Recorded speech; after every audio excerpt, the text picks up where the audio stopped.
தம்பி டயர்டா இருந்தா என்னடா பண்ணுவ? கூலி போடு தல. ஸ்ட்ரெஸ்ஸா இருந்தா கூலிப்ப போடு தல. தலை வலிச்சா கூலிப்ப போடு தல. தம்பி இப்ப எல்லாத்துக்குமே கூலிப்பா? எல்லாத்துக்குமே கூலிப்பு தான் தல. அண்ணன் நான் இறங்கி வரமா. என்ன டாக்டர் கூலிப் சாப்பிட்றதுனால உடல் சுறுசுறுப்பாய் நல்லா ஆக்டிவ் ஆயிருமா அப்படின்னு கேட்டிங்கன்னா 100% ஆக்டிவேட் ஆயிருவீங்க. ஏன்னு கேட்டால் இப்போ நீங்கள் காஃபி குடிச்சா நல்லா சுறுசுறுப்பாக இருக்குல்ல, அதுக்கு காரணம் காஃபியில் கெஃபைன் அப்படின்ற ஒரு கண்டென்ட் இருக்குது. அதே மாதிரி நீங்கள் எடுத்துக்கக்கூடிய கூலிப்பில் நிக்கோட்டின் அப்படின்ற ஒரு கண்டென்ட் இருக்கும். இந்த கெமிக்கல் என்ன பண்ணுன்னா உடம்புல நிக்கோட்டின் ரிசெப்டரை ஆக்டிவேட் பண்ணி டோப்பமின் அப்படின்ற ஒரு கெமிக்கலை அதிகமாக ரிலீஸ் பண்ண வச்சிடும்.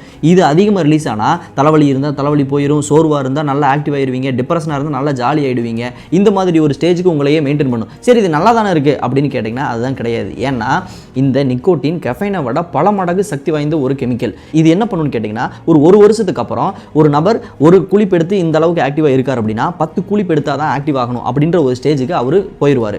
இதுக்கப்புறம் என்ன ஆகும்? கூலிப் அடிக்ஷன் ஆயிடுவாங்க. இதுக்கப்புறம் அவங்களால அந்த கூலிப்பை விடவே முடியாது. அப்படி விட்டால் கூட நிக்கோட்டின் வித்ட்ராயல் சிம்டம்ஸ் அப்படின்னு சொல்லப்படுற ஒரு கண்டிஷன் வந்து அவங்களுக்கு கை கால் நடுக்கம் வரும், தூக்கமின்மை, அதுக்கப்புறம் ரொம்ப அதிகமாக பசி எடுக்கும், டிப்ரெஷன் போவாங்க, சூசைடல் தாட் வரும், இந்த ஒழுங்காக கான்சன்ட்ரேட் பண்ண முடியாது. இந்த மாதிரி நிறைய சைடு எஃபெக்ட் அவங்களுக்கு வந்துடும். அதுக்கப்புறம் மறுபடியும் குளிப்பு அவங்க எடுக்க ஆரம்பிப்பாங்க.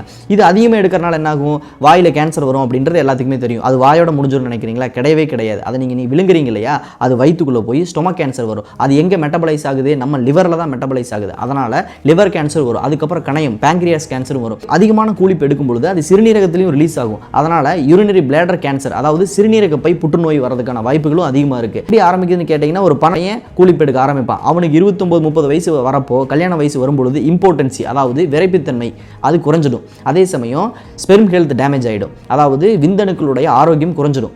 ஸோ இந்த மாதிரியான பிரச்சனைகளையும் அவன் ஃபேஸ் பண்ணி ஆகணும். 30 வயசில் இருக்கக்கூடிய ஒரு பையனுக்கு வாயில் கேன்சர் வந்துச்சுன்னா அது என்ன பண்ணுவாங்க? செலோட்டை போட்டு ஒட்டி மறைச்சிருவாங்களா? கிடையவே கிடையாது. அந்த இடத்த மட்டும் இல்லாமல் அதை சுற்றி 5 சென்டிமீட்டர் சுற்றளவில் எல்லா பகுதிகளையுமே ரிமூவ் பண்ணிவிடுவாங்க. அதுக்கப்புறம் உங்கள் முகம் மாறும், உங்கள் அடையாளம் போகும், உங்கள் வாழ்க்கையும் கல்யாண வாழ்க்கையும் எல்லாமே வீணாக போயிடும். அதே சமயம் உங்கள் பெற்றவங்களும் மதிக்க மாட்டாங்க, உங்கள் ஃப்ரெண்ட்ஸும் மதிக்க மாட்டாங்க. இப்படி யாரும் இல்லாத தனிமையான வாழ்க்கையை 96 ராமை விட நீங்களும் உங்கள் கூலிப்பும் ஒரு தனிமையான வாழ்க்கையை வாழ்ந்துக்கிட்டு இருப்பீங்க.